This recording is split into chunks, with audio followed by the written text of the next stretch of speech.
যে কৈ আছে প্ৰমোদ বড়ো উচ্ছেদ কৰিব মাটিবিলাক এই মাটিবিলাক কি কৰিব তেওঁলোকে উচ্ছেদ কৰি কোন আপুনি যে ভাষণত কৈ আছে প্ৰমোদ বড়ো এইটো আজি নতুন কথা লাগে ভাষণ নহয় চুক্তিত আছে আপোনালোকে চাওকচোন বিটিআৰ চুক্তিত ভাষণ নহয় এই চুক্তিত যিটো আছে এইটোই কৈছোঁ মই জনাই দিছোঁ আচ্ছা কালি যে আছে এইটো ৰাতিপুৱা টিভিত গম পাইছোঁ আপোনাৰ হেৰিটো আপোনাৰ প্ৰতিক্ৰিয়া কি প্ৰতিক্ৰিয়া তেওঁলোকে যে একো মই একোই নাজানে মই দিল্লীত যাই পেলাই কি যেতিয়া সাংবাদিকে সুধিছিল তেতিয়াহে মই কৈছোঁ মই আচলতে নাজানেই মই কৈছোঁ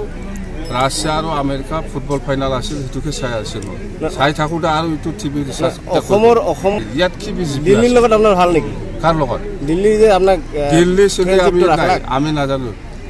আমি একো নাজানো আমাৰ মততে বিজেপিৰ লগত এলায়েন্স আছিলে এইটো চবেই জানে কিন্তু এতিয়া ৰঞ্জিত দাস বা হিমন্ত বিশ্ব শৰ্মা ডাঙৰীয়া যিটো ষ্টাইলত কৈ আছে যে বিজেপিয়ে অকলে চৰকাৰ গঠন কৰিব বিটিচি হওক অসমতে হওক হিমন্ত বিশ্ব কি হিমন্ত বিশ্ব শৰ্মা সি খোৱা মতে আমি যোৱা মানুহ নাকি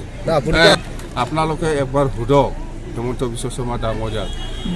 এই বিজেপি ওপৰে কৰি থাকি ওপৰে কংগ্ৰেছ কৰি থাকি লাভ নাই সি নিজাববীয়া এনেকুৱা আমাৰ নিচিনা পাৰ্টি খোলকচোন দেখাই দিয়ক তাৰ লগত কিমান মানুহ আছে শক্তি আছে যদি তাৰ ওপৰে কেতিয়াবা বিজেপি ওপৰে কেতিয়াবা এই কংগ্ৰেছ আমাৰ নিচিনা নিজাববীয়া পাৰ্টি খুলি পেলাই দেখাই দিয়কচোন তাৰ লগত কিমান পাব্লিক আছে দেখাই দিয়ে মানুহেই নাই 100 জন 200 জন সব বিটিচি বাহিৰৰ পৰা আহি বিটিচি ৰাইজৰ স্বাৰ্থত মই কাম কৰিব লাগে ইয়াত অপজিশ্যন কৰি লাভ নাই বিটিচি উন্নয়নৰ স্বাৰ্থত বিটিচি কেনেকৈ উন্নয়ন কৰিব লাগে ইয়াৰ কাৰণে আমি কাম কৰি আছোঁ এইবিলাক পুৰা নাখাইছে